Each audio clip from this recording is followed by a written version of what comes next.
여러분 안녕하십니까, 상승미수입니다. 오늘은 제가 한번 이 책에 대해서 서평도 올리고 정말 좋은 책 만났다 기억하시죠? 이 책을 써주신, 그러니까 저에게 선물해 주신 우리 미래에셋 복대근 본부장님을 인터뷰할 생각입니다. 여러분들 인터뷰 내용이 괜찮습니다. 깜짝 놀랄 수 있으니 끝까지 보셔야 됩니다. 자, 그러면 제 옆에 계신데 우리 복대근 상무님 반갑습니다. 네, 처음 뵙겠습니다. 네. 먼저 네. 잘 모르시니까 예. 앞에 보시고 소개 좀, 우리 상무님 본인 소개 좀 네. 부탁드립니다. 저는 현재 그 미래에셋 자산운용 글로벌 운용 본부장을 맡고 있는 목대균입니다. 오늘 인터뷰가 깜짝 놀란다고 말씀하셨는데 좀 긴장을 많이 하고 있습니다. 쉬운 질문으로 좀 해주시면 감사하겠습니다. 참고로 네. 한국어 질문이니까요. 걱정 안 하셔야 돼요. 차라리 이럴 때 영어가 더 편한 것 같습니다. 예. 네. 먼저 이 책 제가 작년 말부터 그 4차 산업혁명과 관련해서 네. 다양한 책을 읽었어요. 근데 제가 엔지니어는 아니고 네, 어차피 투자 관점, 경제 관점에서 그런 책을 찾는데 못 찾았다가 우연히 우리 전진혁 본부장이 선물해 줬는데 제가 탔던 책이었어요. 근데 정말 아쉬운 건 이렇게 좋은 책이 왜 서점에서 구할 수가 없는 건지. 네. 회사의 정책이라. 예, 아쉽습니다, 저도. 예, 내용 정말 좋았고요. 네. 그다음에 다행이네요. 예, 여기에서 배운 인사이트도 많지 않았어요. 인사이트가 있다고 하니까 다행입니다. 네. 이따가 인사이트 펀드 얘기할 건데. 저 땀 흘리고 있습니다. 예. 그러면 저희가 제가 네, 준비한 네, 것들을 하나씩 질문하면서 네. 그 4차 산업혁명, 그 다음에 4차 산업혁명을 이끌고 있는 주요 기술들에 대해서 좀 알아보는 시간을 갖겠습니다. 네, 예. 예. 먼저 이 책 글로벌 혁신전쟁이라는 책은 왜 쓰시게, 어떤 계기로 쓰시게 됐습니까? 작년도 여름에 그 은퇴연구소에서 이제 문의가 들어왔고요. 그 전에 이제 저희가 썼던 아시아 투자의 미래라는 책이 워낙 저희 고객들한테 반응이 좋아서 그러면 글로벌 쪽으로 해서 혁신과 관련된 책을 하나 써봤으면 좋겠다라는 제의가 들어왔습니다. 근데 말씀하셨듯이 서점에 가게 되면 많은 4차 산업혁명 관련된 책이 있습니다. 네. 근데 저도 어려웠었고, 어떻게 하면 차별화시킬 수 있을까? 그래서 사실 제가 이제 그런 유의 펀드를 갖다가 운용을 좀 오랫동안 해왔기 때문에, 그럼 저의 경험을 쓰면 어떨까 해서 시작을 했습니다. 예, 그렇게 했던 게 생각보다 뭐 반응이 좋을지 안 좋을지 저는 체감은 못합니다만, 반응이 좋다고 하니까 저도 기분이 좋고, 뿌듯함을 느낍니다. 제가 서평을 좀 잘 쓰는데요. 네. 많은 출판사들이 책을 막 보내줍니다. 서평 써달라고. 네. 근데 읽지 않은 책이나 읽었는데 도저히 이런 책인지 서평을 쓰지 않는데 네. 제가 이 책은 페이스북, 그다음에 그렇습니까? 유튜브, 네. 그다음에 제 카페까지 네. 다 극찬을 해서 올렸습니다. 친구 추가를 조만간 하겠습니다. 예. 근데 제가 이제부터 이 책에서 제가 배웠던 거, 그다음에 제가 나름대로 그 유튜브 시청자의 관점에서 네네. 4차 산업혁명과 관련한 그 궁금한 내용들이 있을 거거든요. 네네. 그 내용을 제가 좀 정리해 왔습니다. 지금부터 네. 그 좀 질문 좀 드리겠습니다. 쉬운 질문을 해주시면 감사하겠습니다. 네. 예. 먼저 그 작년 이후 4차 산업혁명 기술혁신이다 그러면 뭐 5G, AI, 자율주행, 사물인터넷, 빅데이터, 네. 클라우드 시스템 이렇게 꼽습니다. 근데 소위 4차 산업혁명 관련 기술인데 미국을 비롯한 주요국에서는 이미 20여 년 전부터 네네. 이렇게 연구 개발을 하고 있더라고요. 네네. 그런데 한국에는 이런 기업들이 사실 그렇게 많지는 않은 것 같아요. 네네네. 근데 그렇다면 한국 기업에 투자해야 어떻게 보면 한국 경제가 발전을 할 수도 있는데 네네. 여기 보면 글로벌 기업에 주로 투자한단 말이죠. 네네. 그런 특별한 이유는 네. 무엇인지. 처음부터 어려운 질문 하시는데. 네, 저희도 뭐 글로벌 펀드를 제가 운영을 하고 있습니다. 글로벌 펀드를 운영하다 보니까 전체 이제 글로벌 투자에서 한국이 차지하는 비중이 2% 정도밖에 지나지 않습니다. 그러면 한국에서는 딱 한 기업을 선택을 해야 되는 문제점에 저는 직면을 하게 됩니다. 일단 그래서 뭐 한 기업 중에서 그럼 과연 글로벌로 봤을 때 삼성전자 이외에 선택할 만한 기업이 많이 있느냐 이 고민이 가장 어렵고요. 그 다음에 우리 4차 산업혁명 관련해서 조금 고민을 해보게 되면 이 혁신, 4차 산업혁명과 관련해서 그러면 어떤 기업을 선택할 건가? 첫 번째는 연구개발을 잘해야 되고요. 물론 연구개발이 잘 됐다고 하더라도 끝이 아닙니다. 상업화가 중요합니다. 그 두 가지 관점에서 보게 되면, 내수 시장도 커야 됩니다. 이거에 부합하는 기업들이 많이 없었습니다. 그래서 상업화를 하다 보면 우리 대한민국 안타깝게도 좀 시장 규모가 작지 않습니까? 그러다 보니까 좀 더 확장할 수 있는 여력을 가지고 있는 글로벌 기업들을 아마 자연스럽게 선택을 하게 됩니다. 그리고 기술적인 리더십에서 봤을 경우에는 사실 지금 4차 산업혁명과 관련된 기술들을 갖다가 리드하고 있는 부분이 미국의 샌프란시스코 근방 아니겠습니까? 네. 예, 그러다 보니까 아무래도 미국 기업 중심으로 포트폴리오가 뿌리게 되고 그걸 따라가고 있는 중국 기업에 대해서도 저희가 관심을 가지게 됩니다. 그래서 미국과 중국을 먼저 편입하다 보니까 한국에 대한 편입이 조금 늦어지고 있는 것 같습니다. 네, 알겠습니다. 어쩔 수 없습니다. 투자할 섹터 밭이 넓어야 심을 것도 있기 때문에 그건 좀 이해해 주셔야 되고요.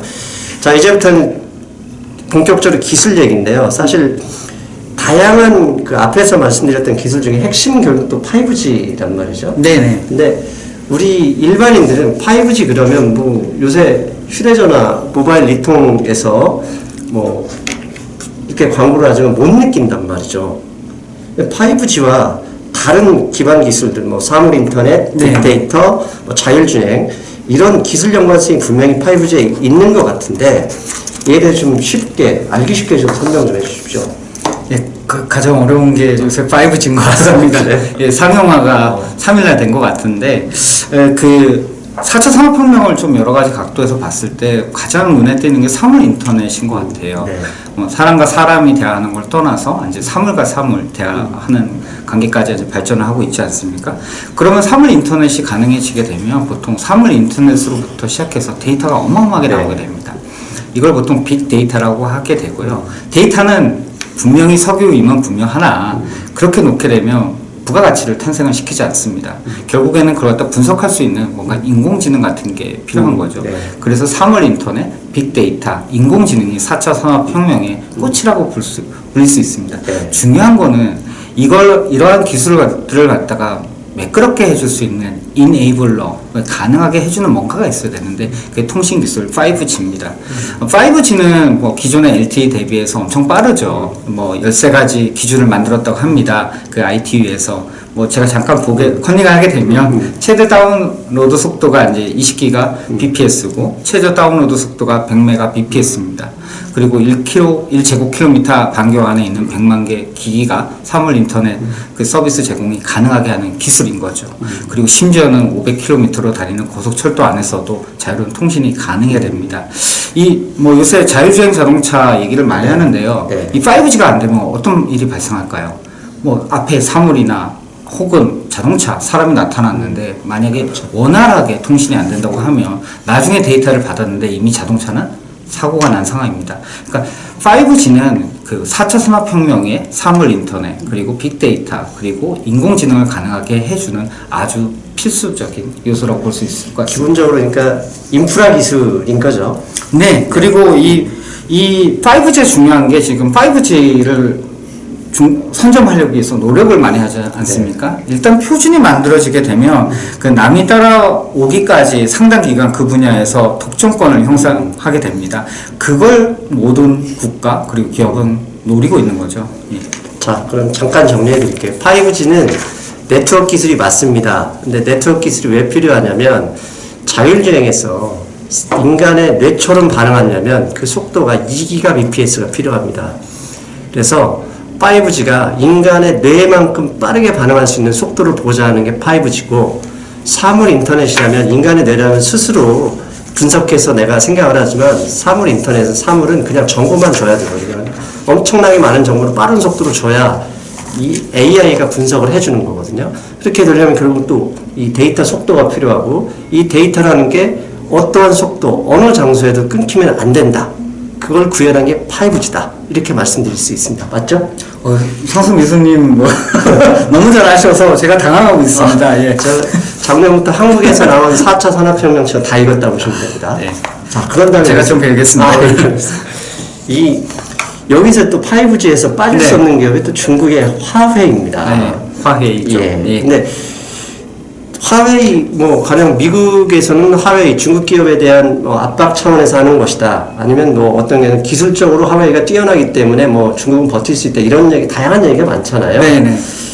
이 화웨이의 5G 기술은 실제로 네. 그 글로벌 그 표준 기술 경쟁을 하고 있는 이 업체들에 비해서 어느 정도인지 아니면 기술 경쟁력은 없고 단순히 가격만 쌓은 것인지 그것 좀 알려주십시오.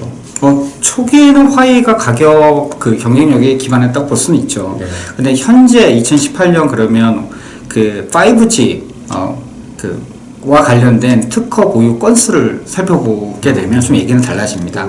화웨이가 앞서고 있습니다. 숫자만 봤을 때 화웨이는 1,500건이 넘고요. 삼성전자 같은 경우에는 1,300건, 노키아 1,300건. 그래서 이 특허를 보유하고 있는 점에서 봤을 경우에는 화웨이가 앞서고 있다라는 점을 갖다가 좀 부각하고 싶습니다. 단지 그것뿐이냐? 그렇지는 않습니다. 화웨이는 매출의 10%를 갖다가 연간 그 R&D에 계속적으로 투자를 하고 있습니다. 그리고 각 국가에 맞는 현지화 전략, 현지화된 솔루션을 제공을 하고 있습니다. 그리고 이제 한국에는 볼 수 없는 아주 독특한 그 보상 체계가 있는데, 직원 수가 몇만 명인지 아십니까? 화웨이? 잘 모르겠습니다. 네, 저 18만 명 됩니다. 비상장사고, 제가 이제 북경도 다닐 때 이 화웨이를 갖다 케이스로 다룬 적이 있었습니다. 근데 창업자의 지분율은 1.4%에 지나지 않습니다. 대부분 그 화웨이의 지분을 갖다가 종업원들이 가지고 있는 거예요. 그러다 보니까 열심히 일하는 그 보상 체계를 만들어주고 있습니다. 이런 점이 화웨이의 경쟁력인 것 같습니다. 일단 기술적으로도 만만치 않은 회사다. 네. 그런 면에서 보면 미국이 좀 더 화웨이를 강하게 좀 압박해서 한국 기업들 뭐 삼성전자나 이런 회사들이 기술적으로 좀 따라붙을 시간을 좀 주면 네네. 좋겠다는 생각을 해봅니다. 마음은 그렇습니다만 이걸 갖다가 공개적으로 얘기하기 좀 그렇습니다. 왜냐하면 제 친구들 중에도 중국 애들이 있기 때문에 제가 이렇게 발언했다고 하면 참 곤란할 수도 있을 것 같습니다. 그러면 그 부분은 제가 편집을 하든지 하든지 일단 넘어가고요. 그 다음에 다른 질문인데 그 사물인터넷 4차 산업혁명 관련해서 책을 읽다 보면 항상 언급되는 게 인더스트리 4.0입니다. 네네네네. 이 인더스트리 4.0은 스마트 공장, 스마트 생산혁명 이런 얘기를 하는데 네네. 혹시 그 개념을 좀 쉽게 설명해 줄 수 있겠습니까? 조금 잘못 이해하시는 부분이 있는 것 같아요. 네. 그래서 인더스트리 그럼 1.0부터 개념을 좀 정리를 하겠습니다. 네. 1.0은 이제 아주 옛날이겠죠, 보나마나. 소품종 소량 생산입니다. 근데 산업 2.0에서는 이제 대량 생산의 개념이 부각이 됩니다. 대표적으로 포드 자동차를 생각을 하시면 될 것 같습니다. 그래서 소품종 대량 생산의 체제로 넘어가게 됩니다. T 모델이라는 게 나와서 대량 생산됐지 않습니까? 근데 아쉬운 게 하나 있었습니다. 소비자의 이제 기여도에 따른 어떤 다양화가 좀 부족했던 것 같습니다. 3.0에서는 집중해서 분산의 개념으로 나오면서 다품종 대량 생산이 되게 됩니다. 그러다 보니까 고객은 세분화됐습니다. 문제는 이렇게 하다 보니까 이제 글로벌로 다국적 기업들 같은 경우에 공급망을 관리해서 이러한 다품종에 대한 수요를 갖다가 충족을 시켜줬죠. 그럼 4.0으로 오면 어떻게 됐느냐? 대량 생산은 물론 기본입니다. 그러나 고객의 개별 수요에 맞춘 커스터마이제이션, 그러니까 이제 고객화, 어떤 고객을 좀 더 세분화한 게 가능하게 된 거죠. 대표적인 케이스가 아디다스의 이제 신발인 것 같습니다. 아디다스는 뭐 최근에는 이제 그 웹사이트를 폐쇄한 걸로 알고 있습니다. 수익성이 안 나오기 때문에 중단한 걸로 알고 있는데요. 마이 아디다스 같은 경우는 모든 고객들이 자기가 원하는 대로 제품을 만들 수 있습니다. 운동화를. 실제로 그런 개념이죠. 그리고 인더스트리 4.0을 갖다 아주 쉽게 얘기할 수 있는 게 바로 여러분들이 가지고 있는 휴대폰입니다. 아이폰과 삼성의 갤럭시를 보게 되면 대량 생산된 제품입니다. 그러나 모든 휴대폰의 내부 스펙은 완전 다릅니다. 앱도 본인이 선택해서 깔 수 있고요. 심지어는 모든 설정을 다르게 할 수 있습니다. 이게 인더스트리 4.0의 개념이라고 볼 수 있겠습니다. 즉 대량 생산을 기본으로 하지만 고객의 개별 수요에 맞춰서 생산이 가능하다는 게 인더스트리 4.0의 핵심이라고 저는 보고 있습니다. 근데 제가 책을 읽으면서 인더스트리 4.0을 얘기하는 책들의 내용이 핵심이 뭐냐면 독일 같은 다국적 기업들이 중국에서 생산을 하는데 설계도 가져가니까 다 빼서 어느새 중국화하고 있더라. 근데 그 방법을 빠져나갈 방법이 뭘까를 고민해서 시작됐다는 게 4.0이라고 하거든요. 네네네. 그 부분 좀 중국에 관련된 분이긴 하지만. 아, 중국 어렵습니다. 예, 중국 같은 경우가 인더스트리 4.0이 가장 잘 대응하고 있는 것 같습니다. 대량 생산 체제는 존재하고 있고요. 실제로 이제 고객이 원하게 되면 거기에 따라서 모든 고객의 수요를 맞춰가지고 제품을 생산할 수 있는 거죠. 그러다 보니까 지금 세계의 공장은 중국이다라는 공식이 성립이 되고 있는 것 같습니다. 뭐 또 추가적으로 어떻게 답변해야 될까요? 이런 때 중국을 좀 까주면 시청률이 올라가는데. 일단 직접적으로 까기가 어렵습니다. 네, 알겠습니다. 그럼 다음 질문이고, 네. 최근 엔비디아에서 주요 어떤 기업 인수한 얘기 아시죠? 네네네. 근데 미국 시장에서 보면 이제 이건 약간 투자자 관점이에요. 네네. 주식시장은 계속 기업의 어닝이 발전을 해야 되잖아요. 네, 맞습니다. 기업의 어닝이 한계를 부딪히면 마지막으로 하는 게 인수합병이지 않습니까? 네네네. 최근에 이제 미국 기업의 어닝이 올해부터는 조금 작년하고 다르게 약해질 것이다. 네네. 그러면 이번 엔비디아의 기술기업 인수를 이런 수익의 확대, 앞으로 주식시장을 좀 더 상승하게 하는 요인으로 우리가 봐줄 수도 있는 건가? 그게 좀 궁금해서요. 예, 일단 엔비디아의 기업 인수 관련해서 네. 엔비디아가 어떤 기업을 인수했는지를 먼저 말씀을 드리고, 네.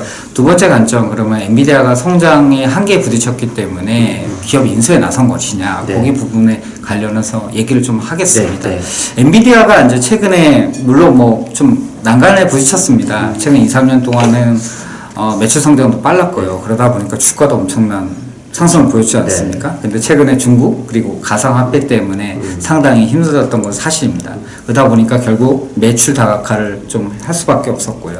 그리고 떠오르는 분야, 이제 클라우딩 분야에서 경쟁력 강화에 대한 방안을 모색하기 시작했습니다. 그러다 보니까 관심을 가졌던 것이 이제 데이터 센터와 관련해서 핵심 기술을 가지고 있는 멜라녹스 이스라엘 벤처죠. 그걸 갖다 8조 원에 인수를 했습니다.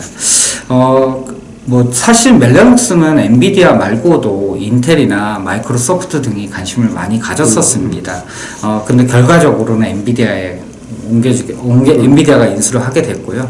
그러면 엔비디아랑 멜라녹스랑 뭐가 시너지가 나느냐, 이게 궁금한데요. 고객군이 비슷합니다. 그러다 보니까 엔비디아가 가지고 있었던 GPU 플러스 멜라녹스가 가지고 있었던 네트워크 장비, 반도체를 갖다 같이 팔 수 있는, 그러니까 크로스 셀링이 가능해지는 거죠. 이것은 뭐냐면 가격 협상력을 높일 수 있다라는 점에서 엔비디아에게는 나쁘지 않는 선택이다라고 저희는 생각하고 있습니다. 두 번째 관점, 성장에 부딪히다 보니까 이제 인수합병 간 거 아니냐라는 부분이 있습니다. 근데 내생적인 성장을 하는 기업들도 있긴 합니다. 그러나 R&D라는 게 사실 좀 모호합니다. 연구개발이라는 게 자기가 의도한 대로 결과가 나오지가 않습니다. 어떻게 보면 전혀 뜻밖의 결과로 인해서 사실은 에어컨도 만들어졌고 전자레인지도 만들어졌지 않습니까? 저희들이 생각하는 많은 혁신적인 제품들이 그렇게 탄생을 했었던 것 같습니다. 혁신은 내부에서도 가능하지만 혁신이 조금 한계에 부딪히거나 자생적으로 어려울 경우에는 밖에서 혁신을 갖다 지금 하고 있는 기업을 갖다 인수합병하는 거는 빠르게 본인의 매출이나 경쟁력을 강화시키는 데 도움이 될 것 같습니다. 그래서 혁신의 여러 가지 방법 중에 하나를 선택한 것 같습니다. 중국 얘기가 좀 많이 나오고 있는데요. 중국도 본인의 이제 지적재산권, IP를 강화시키기 위해서 결국에 가장 빠른 방법은 외국에 있는 기업을 인수합병하는 것입니다. 그런 전략을 채택하고 있는 거라고 저희는 생각을 하고 있습니다. 예, 알겠습니다. 그리고 이번 글로벌 혁신전쟁 책에서 가장 인상적이었던 회사가 자일링크였어요. 네네네. 자일링크는 어떤 제품을 생산하는 회사인지 좀 그부터 간단히 설명 좀 한번 해주시죠. 자일링크 어렵습니다. 반도체가 이제 크게 두 가지가 있습니다. 디지털 반도체가 있고요. 하나가 이제 아날로그 반도체가 있습니다. 아날로그 반도체 같은 경우에는 저희가 얘기하는 소리, 음성, 빛 이런 걸 갖다가 이제 전기 신호로 바꾸어주는 역할을 합니다. 그런 부분에서 잠시만요. 편집하시죠? 네네네. 잠시만요. 이건 10번 질문이었습니다.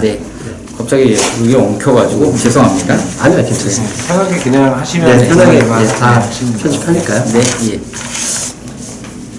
왜 어디 갔죠? 예, 아, 여기 있습니다. 예, 예. 그래서 제가 해놨다 깜빡했습니다. 예. 자, 자. 다시 질문하겠습니다. 그러면 네. 제가 9번부터 질문하는 걸로 할게요. 네, 예. 제가 여기 순서대로 내려갈게요. 여기가 건너뛰어가지고. 네, 이 9번이 건너뛰어 와서 9번이 건너뛰어가지고. 제가 예. 9번 질문을 다시 할게요. 예, 예. 네. 잠시만요. 네. 예. 9번도 어려운데? 지금까지 3차 산업혁명, 그 다음에 4차까지 이끌어오는 과도기를 끌어오는 회사다. 그러면 반도체, 모바일과 관련해서는 인텔하고 퀄컴을 꼽지 않습니까? 네. 예. 근데 최근 주가만 보면 이 두 회사가 그렇게 큰 힘을 발휘하지 못하는데 이게 향후에 지금처럼 누리던 이 기술기업, 선도기업으로서 주의를 계속 유지할 수 있는 가능성이 있습니까? 아니면 뭐 위기를 맞고 있는 건가요? 뭐 선도 기업에서 탈락했다고 아직 뭐 크나큰 위기를 맞고 있다라고 보기는 좀 어려울 것 같습니다. 예. 뭐 인텔은 이제 CPU 쪽 영역에서 이제 주적인 기업이었는데 사실 뭐 좀 이따 잘링크 얘기를 하실 것 같은데 인텔은 FPGA에서도 이제 프로그래머블 이제 게이트 어레이라는 부분에서도 핵심적인 기술력을 보유하고 있습니다. 퀄컴 같은 경우에도 경쟁이 뒤처지지 않기 위해서 지금 스냅드래곤 X 50이라고 하는 원칩을 또 최근에 출시를 좀 했습니다. 사실 뭐 인텔, 퀄컴 경쟁 기업들이 많아졌다라고 보시면 될 것 같습니다. 그거보다는 예, 그런 관점에서 좀 해석하면 좋지 않을까 예. 저는 해석을 합니다.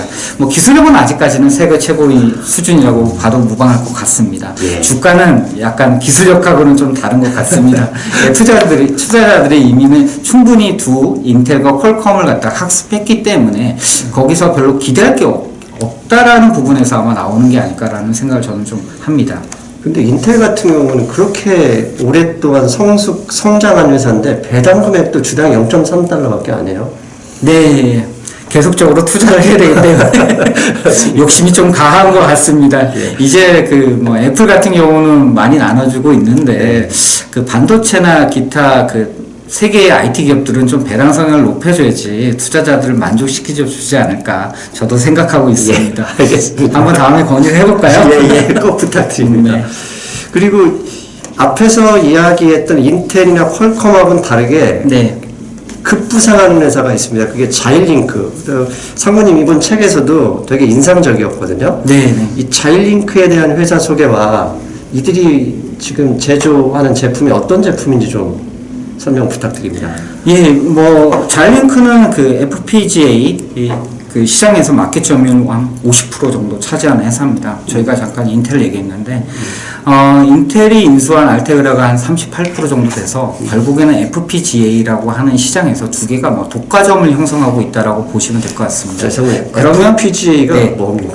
예, FPGA라는 게 이제 아날로그 반도체의 일종인데요. 네. 그 반도체를 프로그래밍 할 수가 있습니다. 그래서 CPU와 ASIC의 중간 단계라고 보시면 될 것 같습니다. 반도체를 프로그래밍 하게 되면 반도체는 보통 프로그래밍 된 상태로 그렇죠. 사용을 많이 하는데 이거는 자기가 바꿀 수 있는 거죠. 그러다 보니까 다양한 목적으로 사용이 가능합니다. 쉽게 얘기해서 유연성이 극대화된 반도체라고 보시면 될 것 같습니다. 그럼 그 제품은 삼성도 만드는 건가요? 따라오려고 삼성이 지금 하고 있는지 안 하고 있는지는 제가 거기까지는 잘 모르겠습니다. 네. 그러면 FPGA는 우리가 흔히 아는 비메모리 반도체다 이렇게 말할 수 있는 건가요? 예, 뭐 그렇게 보시면 될 것 같고요. 흔히 뭐 우리가 보는 아날로그 반도체의 일종이라고 보시면 될 것 같습니다. 아날로그 반도체가 이제 조금 개념이 어려운데 뭐 빛이나 소리, 뭐 아날로그 신호를 갖다 디지털화 시켜주는 반도체라고 보시면 될 것 같습니다. FPGA는 그 아날로그 영역에 속하고 있습니다. 그러면 그 자일링스의 저 FPGA 제품이 네. 향후 지금 4차 산업혁명 앞에서 얘기했던 그 기술들이 계속 고도화되면 네네. 계속 더 많이 사용되어져야 되는 건가요? 그렇게 보시면 될 것 같습니다. FPGA가 많이 사용되고 있는 분야가 통신 쪽, 그리고 뭐 인공지능 쪽입니다. 그래서 5G나 인공지능에 많이 활용이 될 수 있을 거라고 보실 수 있을 것 같고요. 최근에는 마이크로소프트나 다른 회사들이 데이터 센터를 구축함에 네. 있어서 예. FPGA의 채택률이 높아지고 있습니다. 일종의 알겠습니다. 그럼 이제 말씀드리고 싶은데 길어질 것 같으니까. 네네. 좀 설명이 어려웠나요?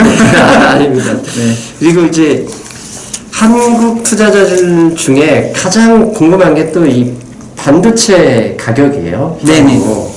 근데 4차 산업혁명에 보면 가장 많이 필요한 게 또 반도체란 말이죠. 네네. 근데 최근에 그럼에도 불구하고 반도체 가격이 작년 10월부터 계속 하락하고 있지 않습니까? 네네. 근데 이걸 어떻게 해석해야 될까요? 왜 조정으로 봐야 됩니까? 예, 조정으로 보는 게 맞을 것 같습니다.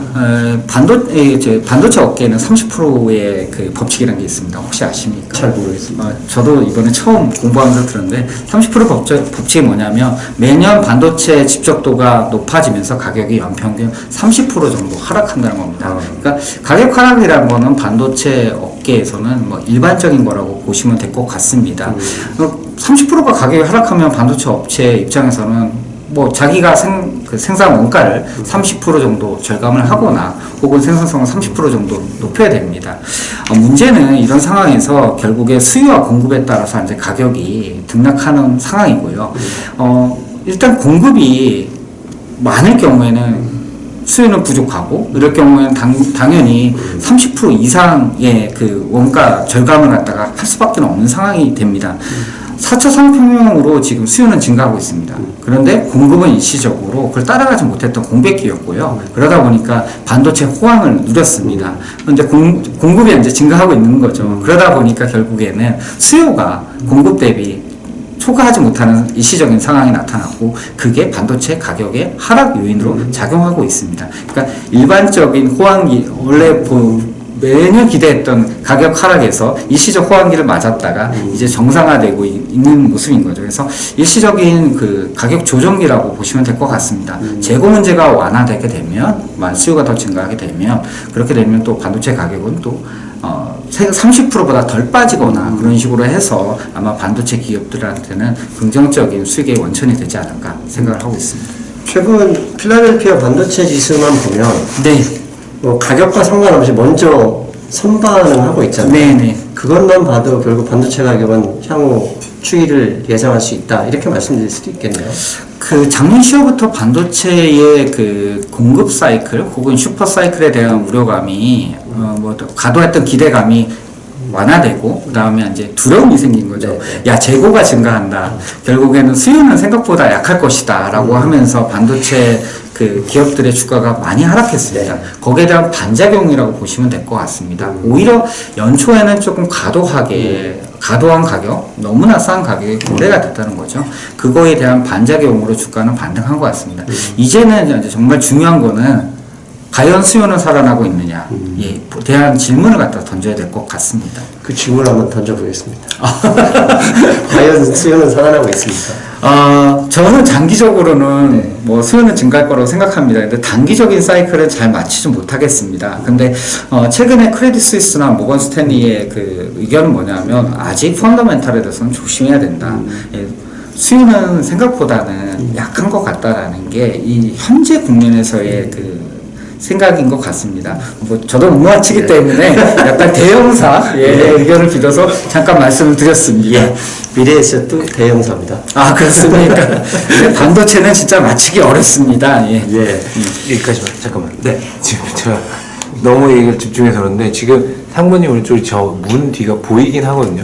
그러면 그쪽에 약간 이제 좀 그쪽에서 그리고 오케이. 자, 상당히 이 책에서 또 제가 인상적이었던 내용이 소프트뱅크 투자 부분이었어요. 근데 그건 결국은 또 자율주행하고 연결이 되잖아요.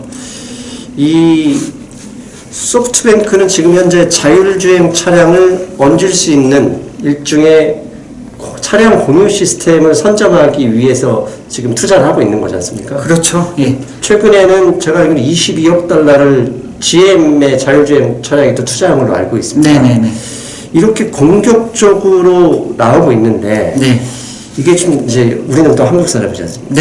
한국 자동차 산업의 이 완성차 이 생산하는 업체에는 어떤 영향을 주게 될까요? 뭐 일단 그러면 소프트뱅크처럼 투자를 해야죠. 그래서 현대와 기아차도 사실은 그랩에 투자를 작년에 많이 했습니다. 제가 알기로는 2018년 11월에 그랩에 2억 5천만 달러를 투자를 했습니다. 상당히 큰 액수입니다.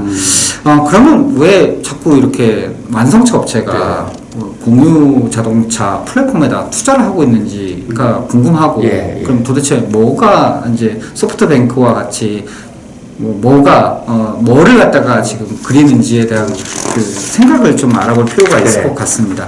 최근에 그 책에서 보게 되면 제가 모네 테크놀로지를 얘기를 했었는데요. 도요타와 이제 소프트뱅크가 합작한 회사입니다.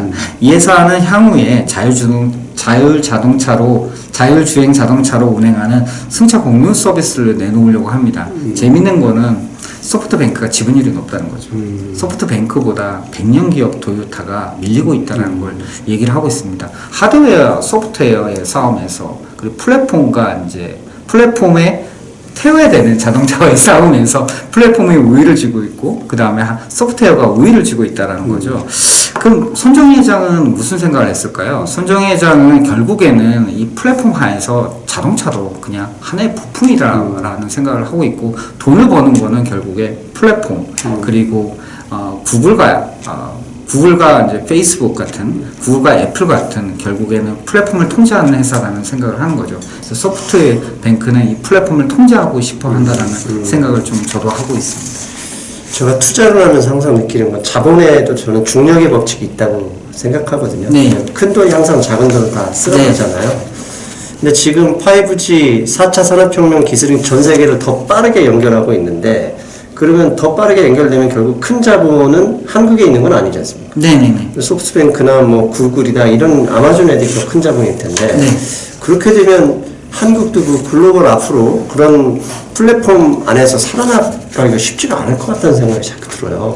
네, 그렇기 때문에 자본력을 키우고 거대 자본을 형성해서 사실은 우리가 향후에 그 기술적으로 리더십을 유지할 수 있는 그 유망한 벤처들한테 투자하는 게 좋습니다.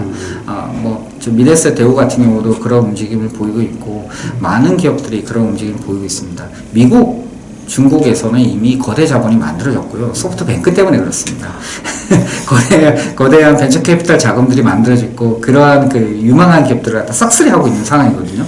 결국에는 뭐 저희들이 만약 투자할 기업이 없다고 하게 되면 결국엔 뒤처지게 되고, 국가의 부가 성장하는 데도 한계가 있다고 생각합니다. 그래서 뭐 애국하는 마음으로 저희 생각하게 되면 자본을 키워서 저희들도 투자를 많이 해야 된다는 생각하고 있습니다. 그 미래에셋이 중요한 역할을 하셔야 되겠어요. 했으면 좋겠습니다. 자, 그리고 이제 13번째 질문인데요.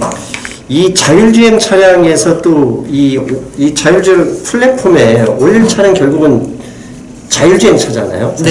자율주행 차는 결국 전기차로 지금 향하고 있지 않습니까? 왜냐하면 이 내연기관차와 전기차의 부품수가 거의 뭐 10분의 1 수준밖에 안 되고, 그다음에 전기차는 결국은 내연기관이 필요 없으니까 삼성전자도 전기차를 만들 수 있게 되는 거잖아요. 그러니까 이런 이 전기차 부분, 이 전기차 부분은 중국이 가장 앞서 있죠. 전기 배터리 같은 경우에는 뭐 넘버원이라고 보시면 될 것 같습니다. 그리고 전기차 같은 경우에도 지금 많은 벤처들이 현재 상장하는 업체도 있고요. 많은 그 전기차 업체들이 있고, 유수의 그 뭐 텐센트, 알리바바 같은 회사들이 투자를 하고 있는 상황입니다. 그래서 앞서가고 있다고 보시면 될 것 같습니다. 그런데 우리가 이제 신문 보면 전기차 배터리로 뭐 SK나 LG화학 이런 배터리, 뭐 삼성 SDI나 수출 되게 많이 한다고 나오지 않습니까? 그러면 수출은 많이 하긴 하지만 그 세계 넘버원까지는 가기는 좀 힘들다고 봐야 되나요? 양적으로는 중국이 넘버원인 건 맞습니다. 그냥 퀄리티적인 측면에서는 그 한국 삼성이나 그 LG 쪽의 그 제품은 매력적이라 저는 아직까지 생각하고, 아직까지는 퀄리티적인 측면에서는 앞서가고 있다고 생각합니다. 실제로 그 제가 만나고 있는 중국 그 친구들 같은 경우 한국의 LG화학을 갖다 높게 평가하고 있고요. 삼성 SDI 같은 경우도 그 기술력에 대해서 높게 평가를 하고 있습니다. 그렇다면 더 많이 팔아야 되겠네요.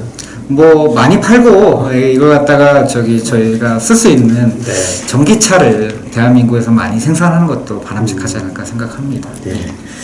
그런데 한국은 전기차 인프라나 전기차 아직 그 생산 기술 자체가 미국이나 네. 중국, 뭐 일본 이런 나라들에 비해서는 좀 많이 뒤처져 있는 건 사실이죠.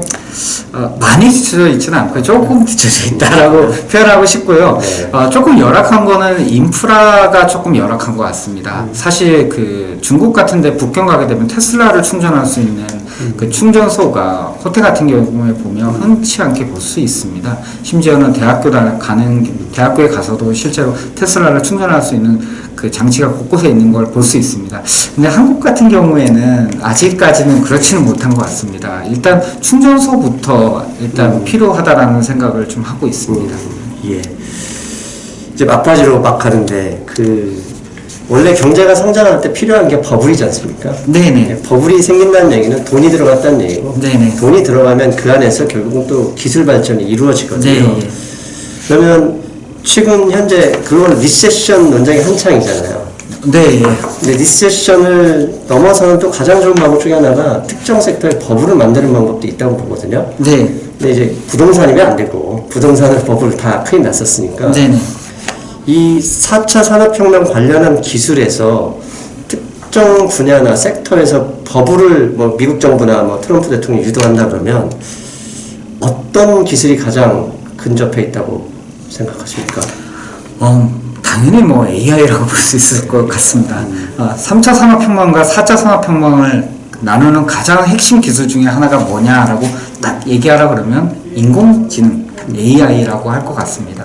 근데 AI는 사실 그 글로벌로 봤을 때는 9개 회사가 리드를 하고 있습니다. 중국에서는 BAT라고 하는 회사가 리드를 하고 있고, 미국 같은 경우에는 이제 IBM을 포함한 마피아라고 하는 용어를 많이 쓰던데요. 그런 회사들이 리드를 많이 하고 있습니다. 마피아는 M은 마이크로소프트, 애플, 알파벳, 그다음에 F는 페이스북. 페이스북. 예. 네, IBM이 들어갑니다. 네, IBM은 왓슨을 가지고 있습니다. 그러다 보니까 이제 우리가 흔히 쓰는 팡스랑은 조금 다른 배합이 됩니다. 그래서 6개 회사가 사실은 그 AI에 가장 앞서가고 있고요. AI를 연구하고 있는 수많은 단체들이 있습니다. 이제 그리고 회사들이 있고요. 이런 회사들에 대한 M&A가 너무 활성화된 거죠. 중국도 마찬가지입니다. 그쪽 같은 경우에는 매년 이제 AI 관련된 백서를 만들어내고 있습니다. 관심이 너무너무 뜨겁습니다. 아마 AI 관련 인력이라고 하면 뭐 중국, 미국에서 다 흡수하는 트렌드 아닐까 싶습니다. 아쉽게도 이제 저희가 투자 회사가 많이 없다는 게 좀 안타깝습니다. 어차피 결국 또 그건 뭐 소프트뱅크나 이런 애들이 다 투자해놨을 거 아니에요. 소프트뱅크도 AI 관련된 뭐 AI를 주도하고 있다라고는 말할 수 없지만 이제 AI와 거의 비슷한 그 레벨에 있는 회사들을 투자를 많이 하고 있죠. 예. 호시탐탐 누리고 있는 것 같습니다. 예. 그래서 인정하긴 싫지만 네. 이게 또 중국 얘기 잠깐 해야 되는데 네. 인정하기 싫지만 네. 미국조차도 중국의 기술력을 요즘은 어느 정도 인정하는 추세 아닙니까? 인정하려는 것 같습니다. 미국 입장에서는 자기네도 못 따라왔으면 좋겠지만 네.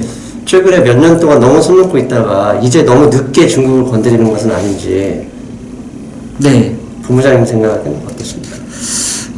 가장 곤혹스럽죠. 사실은 뭐 갑자기 어느 순간 눈을 비비고 보니까 중국의 기술력이 놀랍게도 빠르게 발전하고 있었고, 그리고 가끔 이제 이런 표현을 쓰면 될지 모르겠지만, 중국에서 사용하고 있는 기술을 보게 되면 이제 미국에서 사용했던 기술을 갖다 일부 도용하거나 모방하거나 아예 대놓고 뺏긴 것들이 있으니까 빡 도는 거죠. 예, 열받는 건데, 사실 이런 거에 대해서는 미국은 상당히 경계하고 있고, 그래서 중국이 결국에는 좀 미국 입장에서 봤을 경우에는 천천히 왔으면 좋겠다라는 걸 희망하고 있다라고 많은 사람들은 좀 생각하고 있는 것 같습니다. 물론 저도 그런 사람 중에 한 명입니다.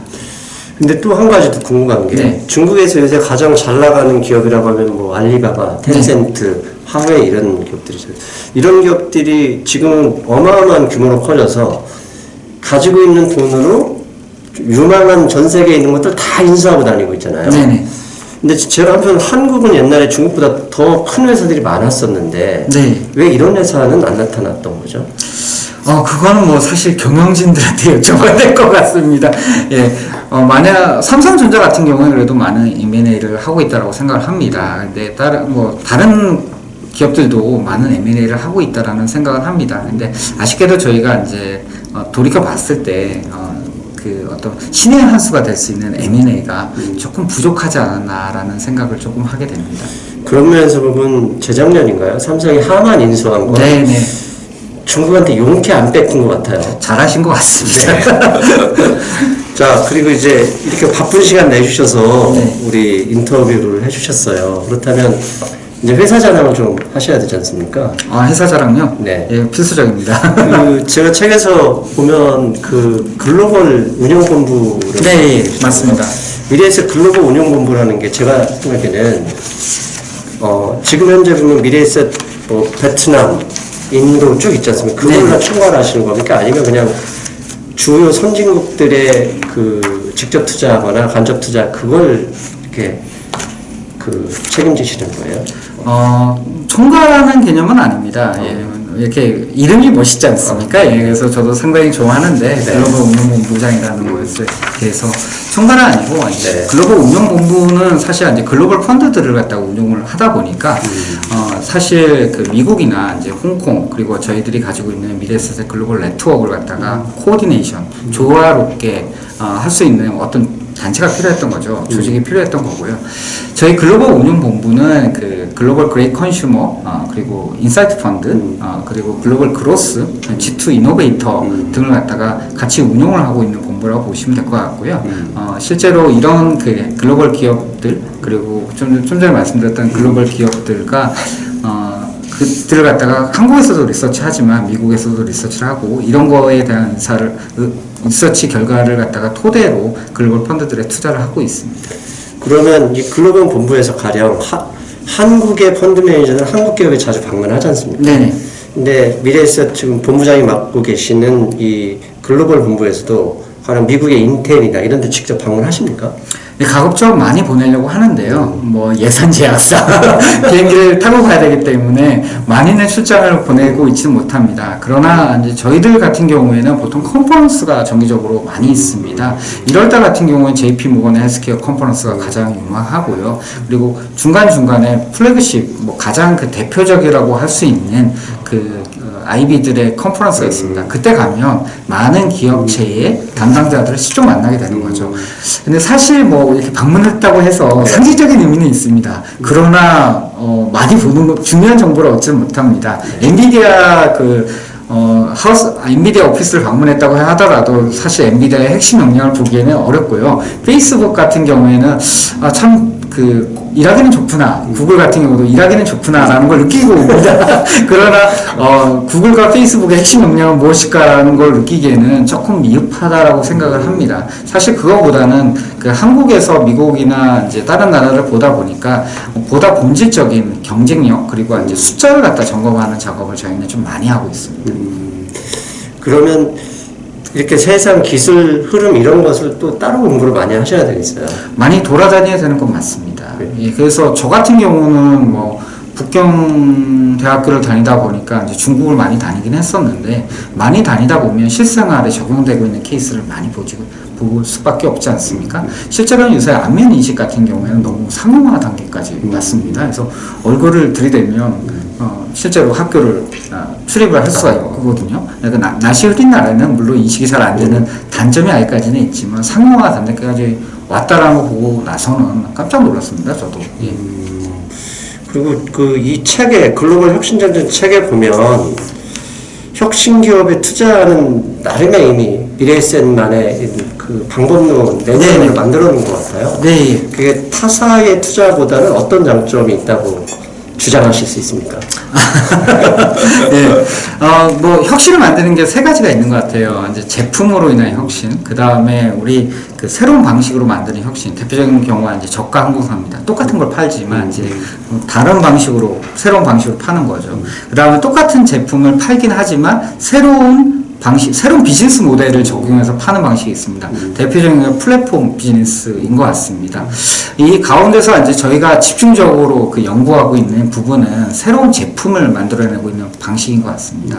이거와 관련해서 여러 가지 방법이 있는데 결국 저희는 뭐 개량적인 방법을 조금 많이 사용을 하게 됩니다. 그래서 조금 더 아카데믹한 쪽으로 어프로치를 해가지고 거기에 대한 그 경제적 이론을 근간으로 개량화된 수치에 기반해서 혁신을 접근하고 있다라는 부분이 저희가 타사와는 조금 다른 것 같습니다.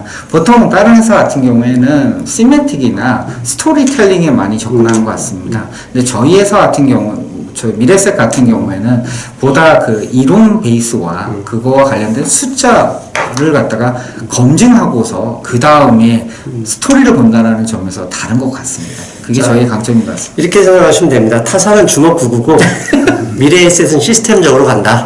아, 그렇게 하면 나중에 저 안티팬 많이 생길 것 같습니다. 타사도 잘하시지만, 예, 정치적이 되고 싶습니다. 예, 타사도 잘하시지만, 조금 더 앞서가려고 노력을 많이 했다라고 보시면 될 것 같습니다. 근데 이제 네. 미래에셋 자산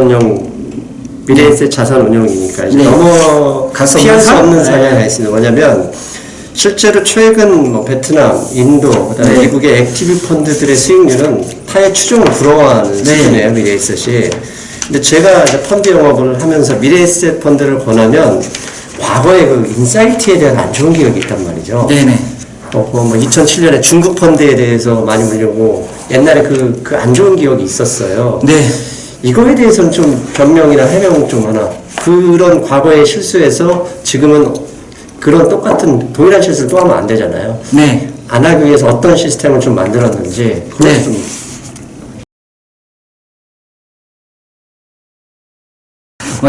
저도 펀드 매니저이기 때문에 항상 수익률이 부진하거나 고객분들께서 불만을 가질 때는 책임을 회피하기는 참 어려운 것 같습니다. 그렇지만 저도 피해갈 수 없었던 가정이었던 것 같고요. 2013년에 글로벌 운용본부가 만들어지고 나서 이제 인사이트 펀드와 이제 글로벌 그레이 컨슈머 펀드의 총 책임자를 맡고 있습니다. 운이 좋게도 이제 2013년 글로벌 그레이 컨슈머 펀드가 이제 수익률이 좋았었고, 2014년 같은 경우에는 인사이트 펀드가 좀 늦게나마 그 원금을 회복했습니다. 지금은 절대 수익률로 봤을 때는 물론 플러스입니다. 그러나 이제 안타까운 거는 사실 그 이전에 수익률 부진 그리고 원금 회복 기간이 늦어지면서 투자자분들이 조금 힘들었던 거는 저도 알고 있습니다. 그래서 제가 모두 다 대변할 수 없지만 그럼에도 불구하고 미래에셋 자산운용은 포기하지 않았고 그리고 끝까지 운용을 했고 지금도 이제 글로벌 운용본부에서 주축이 돼서 인사이트 펀드를 운용을 열심히 하고 있습니다. 그래서 그 시장 상황이나 그 일시적인 가격 변동은 저희가 어차피 할 수는 없습니다. 근데 그런 상황에서도 그 매니저라고 하면 수익자에 대한 저희한테 돈을 믿고 맡겨주셨던 고객분들에 대한 신의가 있습니다. 그래서 그걸 갖다 지키는 게 매니저의 그 도리라고 생각하고 있고 포기하지 않고 일하는 매니저가 되는 게 중요하다고 생각합니다. 시스템으로 가면 예전에 비해서는 많은 시스템이 개발이 됐습니다. 그래서 수익률을 갖다가 개선하기 위한 시스템이 만들어졌고요. 인사이트 펀드에는 독특한 이제 크로스 에셋으로 갖다가 자산 배분을 하고 있는 시스템이 도입이 됩니다. 요새는 EMP 형태로 많이 도입이 되는 것 같더라고요.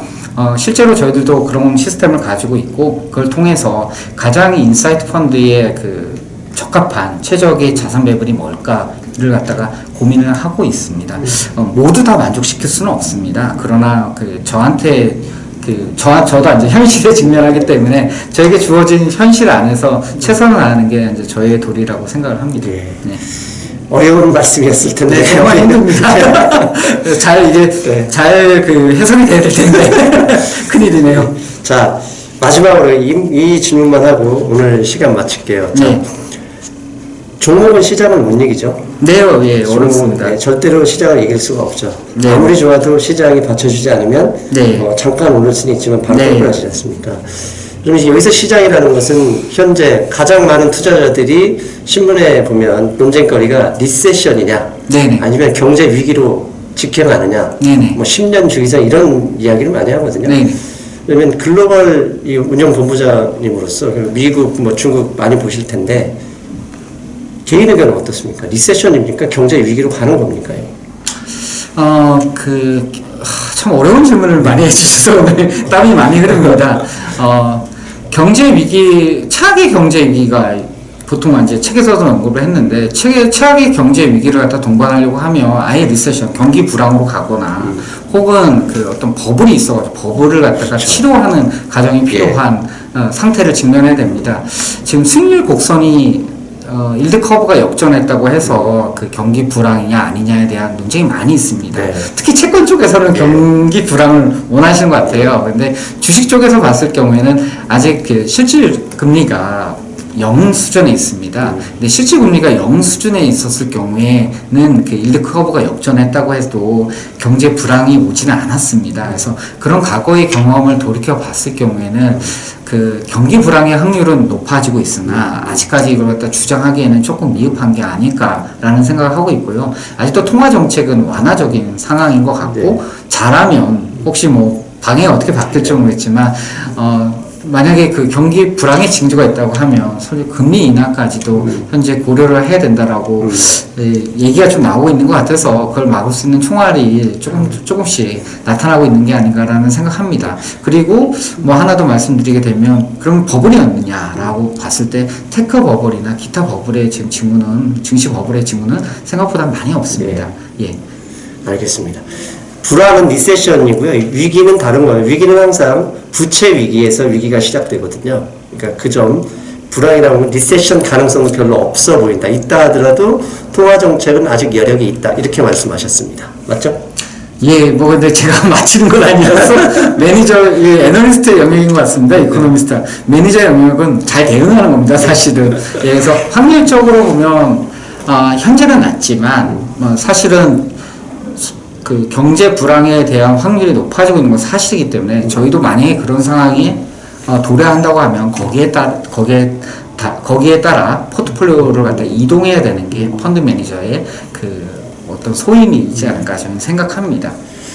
여러분도 마찬가지일 것 같아요. 그 현금 비중을 아직까지는 좀 많이 높이고, 적어도 최소한 50% 이상의 현금을 항상 가지고 있고, 그다음에 투자를 하더라도 계속 분할로 해서 혹시라도 있을지 모르는 위험을 대비하는 게 그게 좋겠죠? 예, 지금은 보니까 너무 자금이 보수적이신 것 같아요. 근데 거기서 나오는 리턴, 수익률 같은 경우에는 낮은 한 자리가 계속되고 있지 않습니까? 사실 그런데 주식시장에서는 평균적으로 높은 한 자리의 리턴을 주었습니다. 그래서 변동성이 있지만 그러한 주식을 갖다가 일정 부분 투자하는 게 전체적인 자산 배분의 가장 큰 어떤 환급률 아닐까라고 저는 좀 말씀을 드리고 싶습니다. 그래서 주식을 너무 미워하지 않았으면 좋겠습니다.